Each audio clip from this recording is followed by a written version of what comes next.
ये देखिए, ये कहाँ से? मैं पलवल से। ये पलवल से है। देखिए इनके D11 D12 थी, ये बीच में ही तो दर्द था। हाँ जी। और डॉक्टर ने बता दी थी कि ये गांठ है और क्या बोला था? ऑपरेशन बोला। ऑपरेशन बोल दिया था। बोले इसका कोई इलाज नहीं है D12 D11 का। हमने इन्हें ठीक किया है और ये बड़े सुस्त थे, बड़े खामोश थे। ऑपरेशन बोल दिया तो ऐसा ना हो मेरी कमर खराब हो जाए, मेरी टांगे खराब हो जाए। तो हमने आपका क्या दिन ट्रीटमेंट लिया आपने? 1 महीना हुआ डॉक्टर साहब। मतलब 1 महीने तो ट्रीटमेंट लेते हुए होगा। हमने क्या सेटिंग दे दी है आपको? 5 सेटिंग। देखिए इनका 5 सेटिंग में आप ठीक है? बिल्कुल।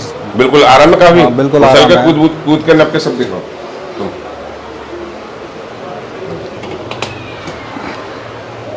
कूदना मतलब अपने जैसे नौजवानों को, भाइयों को क्या कहेंगे आप? मैं अपने नौजवान भाइयों को यही कहना चाहूँगा कि ऑपरेशन की तरफ ना जाएं, पहले एक बार यहाँ जरूर ट्राई करें, उसके बाद की बात है ऑपरेशन को। ठीक और है। अगर जैसे कि आप हल्का फुल्का दर्द है तो उसको इग्नोर ना करें, ये भी बताया। जैसे कि दर्द जब 5 साल हो हाँ, जो हल्का होता है तो कम करा। क्या साल से है तुम्हारा? नहीं, मेरे को तो एकदम ही होता डॉक्टर साहब। क्या साल से? क्या साल से नहीं है, 3-4 महीने का। 3-4 महीने से। तुम्हें कितना टाइम से था? इन्हें 3 साल से था।